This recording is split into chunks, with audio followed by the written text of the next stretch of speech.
Hello and welcome to another episode of the program. I'm Mr. Latikun. Recent allegations of terrorism made against the Nigerian government by Niger's military ruler, General Abdurrahman Chiani, which have since been refuted by the Nigerian government and other border nations, are still generating major reactions. The embattled military ruler had, in an interview with the country's state media, disclosed that, or claimed rather, that the Nigerian government is conniving with France to destabilize his country. Chiani claimed the French military has established bases in Sokoto, Zamfara, and Kebbi states. Chiani, however, has received knocks for accusing the Nigerian government of conniving with France to destabilize his country. Nigeria's Minister of Information and National Orientation, Mohammed Idris, had refuted all the allegations, describing them as baseless. Also, the Economic of West African States, ECOWAS, has described the terrorism allegations against Nigeria and other member states by the Niger Republic as unfounded, saying it is solidly behind its members. Let's discuss this further. I'm joined by Jai Gaskia, a peace and security expert. He joins from Abuja. Thank you very much for your time, sir. Now, first of all, let's get your perception on the allegations made by the Nigerian military ruler accusing the Nigerian government of conniving with France to destabilize his country. Help us understand what exactly could be playing out between the neighboring countries.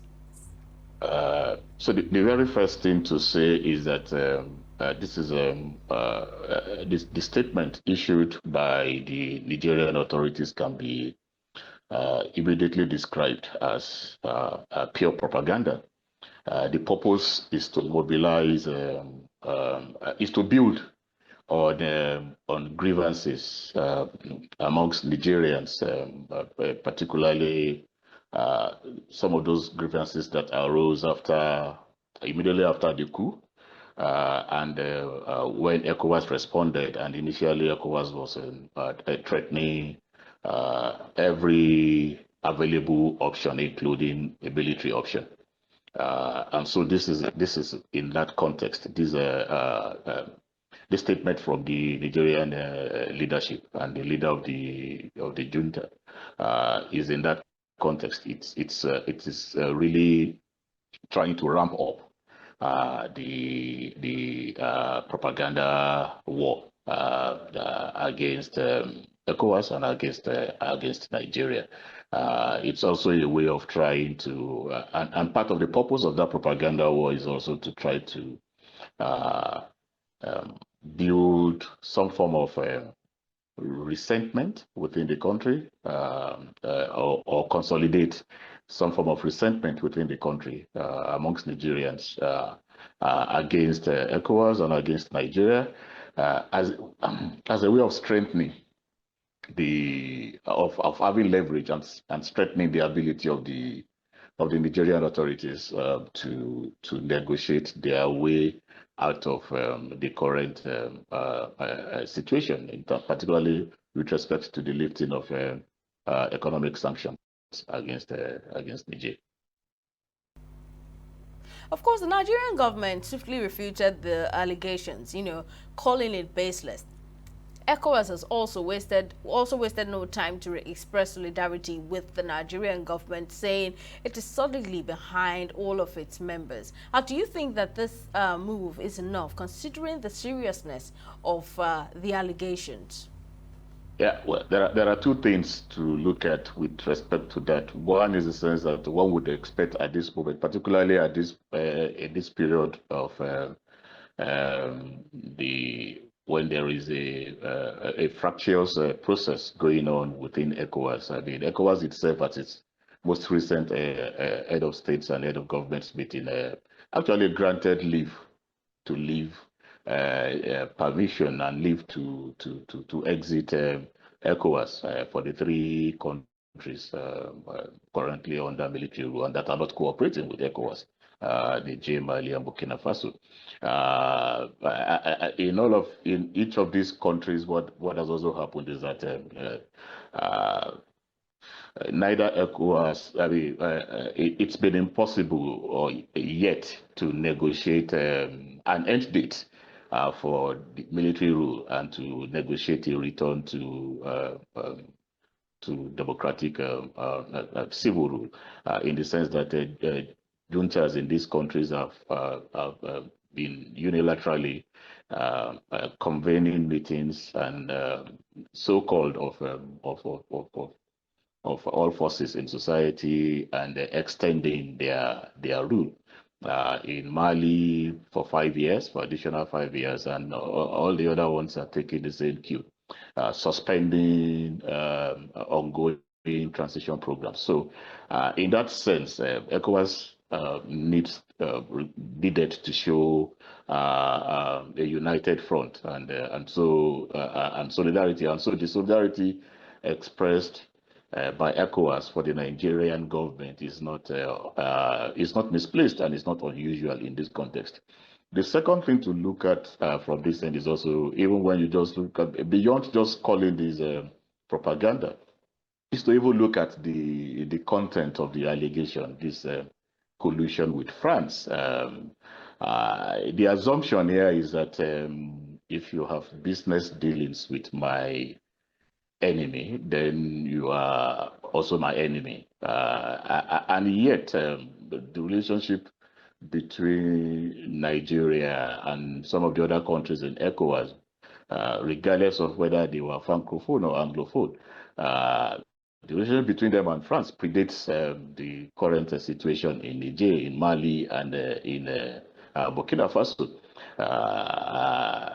And given the fact that France has not invaded these countries, has been asked to leave these countries and has left these countries, it would somewhat be preposterous to then expect that every other country should cut off relations with France in solidarity with you, particularly when you are yourself an illegitimate authority that has now gained de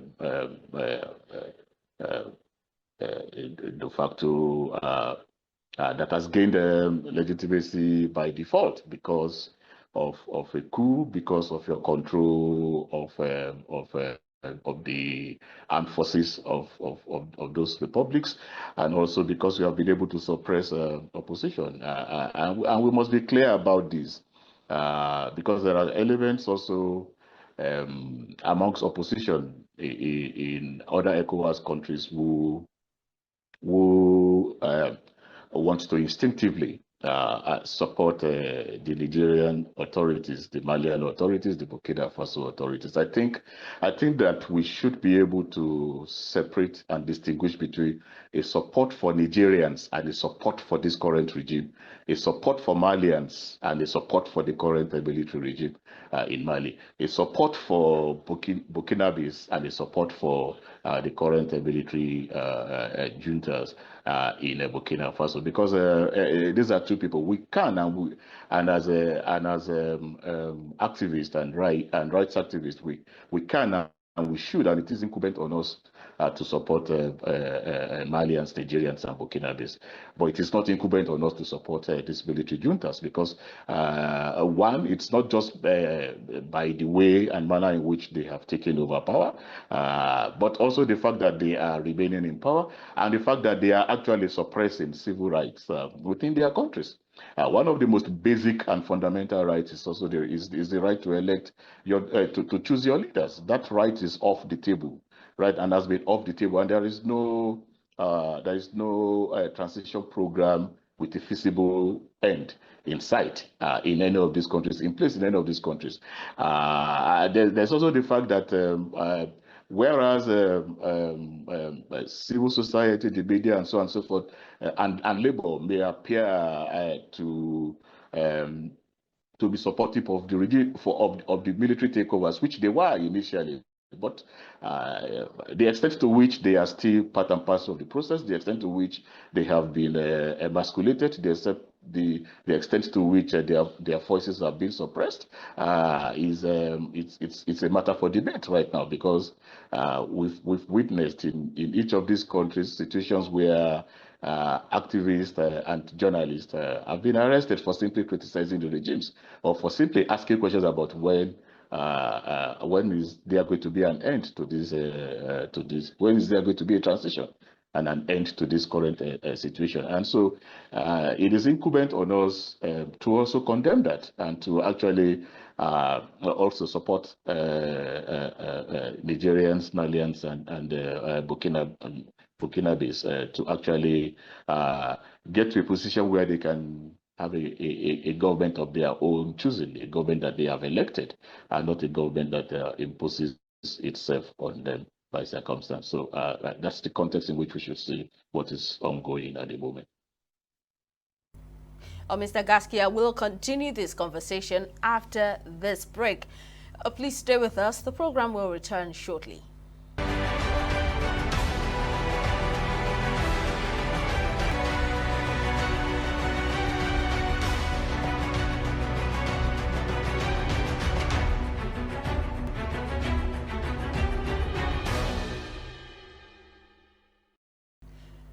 Welcome back. We're still discussing the terrorism allegations made by Niger's military ruler, General Abdurrahman Chiani, against the Nigerian government, accusing the Nigerian government of conniving with France to destabilize his country. And my guest is still peace and security expert, Mr. Jai Gaskia. Thank you very much, sir, for staying with us. Let's dive right in. As we speak, the French government has not addressed these allegations that it conspired or it's conspiring with the Nigerian government to destabilize the government of Niger Republic. At least one would expect that the French government would have responded to this allegation. Because the context is there is already a context and a situation between Niger, Mali, Burkina Faso, and France. A result of the history of colonialism and the particular manner of French colonialism, it's assimilationist program, and the way in which former French colonial territories continued to be seen and continue to be treated as economic extensions of the French economy in more blatant ways than what you would see with the other colonial projects, for example, between Britain and its ex-colonies. The situation with the French and the French colonies was more direct in the sense that, for example, for a very long time, the currencies of these countries were directly tied to the French currency, and there were also, the fact that the French, the equivalent of of our central bank, the French central bank, was also the bank of last resort for these countries. It was in this bank that the reserves of these countries were also held. So one can understand the level of anger amongst ordinary citizens against France. And let us also not forget that France also had military bases in many of its ex-colonies, and these three countries particularly, and French troops were also have been involved in also supporting regimes, including democratically elected regimes in those countries, and supporting the military in fighting insurgency and all of that. But in the context in which the relationship between France and the former French colonies was much more mediated and through this context of superiority and inferiority. One could also then understand also the response of the militaries, particularly the elite wings of the militaries of these countries. And it was the elite wings of the militaries of these countries that actually spearheaded all the coups, in those things, because it was also it was a rebuff and a rejection of what you can call also French, what they may term as the way and manner in which they were being treated by even their French military allies and colleagues. And so this then was able coincided also with the feeling of and the grievances of ordinary citizens against France, and particularly in the context of the insurgencies, in the context of the economic hardships, and so on and so forth. And so that's it. So it is up to France to respond, to choose to respond or not to respond. But I think that the silence of France may be is most likely in the context of those ongoing conversations and the fact that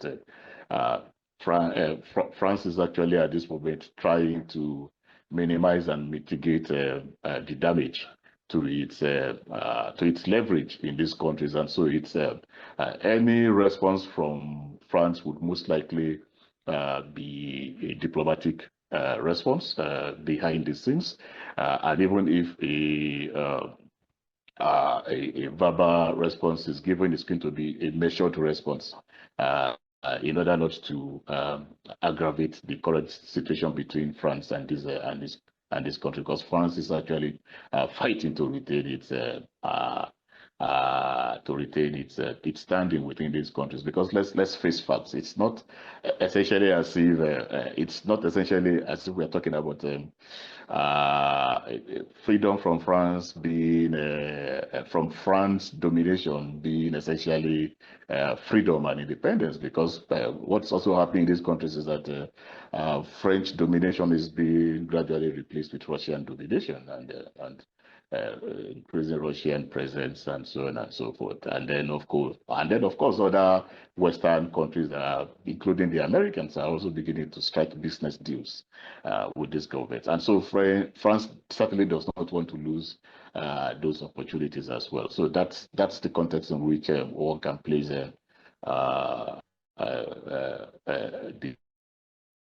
allow Nigeria and ECOWAS to deal with that rather than also get into it, because getting into it actually is going to be like confirmation bias, that oh, okay, so why are they supporting one another even in their statements if they are not in collusion? And so it's and that's the challenge of responding to propaganda. Because propaganda is essentially based on perception and not on facts, and particularly manipulated perceptions and distorted facts, and that's more difficult, to respond to. One has to be more strategic and careful in responding to that. I think that one can be very certain that that statement. Again, is also a measure of what dictators and authoritarian regimes do, diverting attention away from internal crisis and domestic challenges in order to whip up sentiments against a so-called external enemy. And for Nigeria is a very significant external enemy. We share a very long border. We've been neighbors for so long. Not just that we share borders, people from across both sides of the border actually belong to the same ethnic groups, language groups, and cultures, speak the same African languages, other than the fact that official languages for them are French and English. And so it's more targeted. It's using France as a whipping boy in the context of these countries is beginning to lose its steam. I mean, it was a jolly good ride when it lasted, but it's beginning to lose its steam because of you can no longer continue to. I mean, you can blame France for historical problems, or you can continue to blame France for current and existing problems solely when you are in charge and you have driven France out. You have asked them to close and shut down their bases. They have done that. At this point, what should be the next action by the Nigerian government, ECOWAS, and other countries of the regional bloc?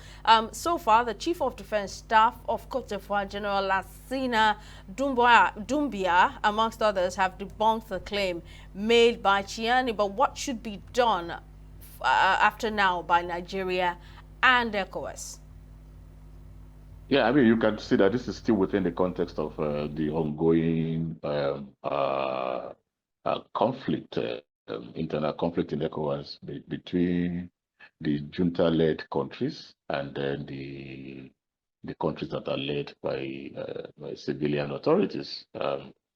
And so that's really the context. That's why you've heard that statement from Cote d'Ivoire. You've heard statements from Senegal, who are also francophone countries. And so the importance and the significance of the statements from the defense chiefs of these francophone countries is really to just put a lie to that, to say that France cannot be, I mean, one would expect that if the French government was going to want to destabilize militarily or whatever, it would rather channel that support through a friendly francophone country rather than through an anglophone country. And so but as to the problem, or as to the danger of deteriorating conflict, I think that these are actually the way and manner in which these responses are being coordinated within the ECOWAS is also a manner in which to mitigate the effects of provocative statements and provocative situations and instances, things that can then trigger a flare up and a major conflagration. And so that's what they are doing. I think that the policy of ECOWAS at the moment is simply a policy of containment. Having decided that outright and immediate confrontation would lead to situations on both sides that may not be tolerable in terms of its consequences and impacts, displacements of people, casualties, and so on and so forth, and the more immediate destruction of livelihoods and so on and so forth. And so ECOWAS has shifted its strategy to a strategy of which is we stay there for the long term, and then so it's more like a war of attrition now, and laying siege, just surrounding these countries. And I mean, you can that's the context in which you can even actually put and better understand the fact that these three countries said they are leaving ECOWAS, and ECOWAS said yes, you can leave, and granted the leave of ECOWAS. So the idea is that rather than allow the conflagration to spread, you just contain it where it is now, and then surround it, and hope that in the longer term, that the policies of sanctions and so on and so forth would be able to now also contribute to a situation where the internal dynamics within those countries can also change, and the balance of power between the regimes and civil society. And when I say civil society now, I'm talking of society in a very holistic manner, including the labor movements, including the media, including the organized private sector, and of course the traditional NGOs and so on and so forth. So a context in which the balance of power between civil society and the regime can shift in favor of civil society, so that proper negotiated solutions and transitions can then be put in place. And so a policy of containment and a war of attrition is a medium to a long term something. So you just as you do this, other things are then going to be to fall in place over time, given the effect and the impact of the sanctions, and so on and so forth. But what is actually more important is that when this crisis started, I think that the missed opportunity and the opportunity that we need to go back to, and I'm talking now about the media and civil society now, is that is the tendency, the assumption that this is a state-to-state conflict, and the tendency to then see it as that. But I think that it's time that we begin to look at the people-to-people and people-to-people solutions. Because in any case, one of the fundamental objectives of ECOWAS is not just an ECOWAS of governments, but also an ECOWAS of the people, of the citizens of ECOWAS. And so we need to start really building bridges between civil society and the civil society in the rest of ECOWAS and the civil society in these three countries. The media in the rest of Africa and the media in these countries. The trade unions and the workers' organizations in the rest of ECOWAS and in these countries. I think that we need to start having the conversation at that level in terms of what is good for the citizens and for the people. And then when we are having that conversation and trying to build solidarity, then we can then negotiate. We can then start negotiating and say that, okay, two things are not compatible with the well-being and security of citizens in the medium to the long term. And the two things are this: one, authoritarian rule and military dictatorship, as well as economic sanctions. Both are not really compatible with the desire to have to protect and promote and guarantee the well-being and security of ECOWAS citizens. And it's only citizens of ECOWAS that can begin to push that position, so that we can have a situation where we can negotiate those two things. Have a transition that includes a transition to first a reform, a reform of the political processes in these countries, and then a transition to elected democratic civilian government. But the transition that also includes that, which ultimate end must be that along the path as the transition goes on, the juntas relinquish more power to transitional authorities and share power with transitional authorities, civil authorities, and economic sanctions are also lifted in line with that. And until you then get to a point where you arrive at that destination of that elections, where you have now the military back to playing their constitutional role, and you have elected civil authorities, and then the full withdrawal of economic sanctions. And at that point, in place of economic sanction, and given what has happened, must now be a program of both economic and military support. So economic in the sense that the rest of ECOWAS must have a plan to help these three countries to rebuild after a transition, and such a pledge must be made, and such a plan must be put in place. All right. Now, I mean, as it stands now, Nigeria and the Nigerian government, as well as the regional bloc ECOWAS, need to find a means to address this problem, to avoid any tension that it could bring about. Well, peace and security expert, Mr. Jai Gaskia, we appreciate your coming on the program. As always, thank you very much, sir. That's how much you can take on this episode of the program. We'll see you again next time. Bye for now.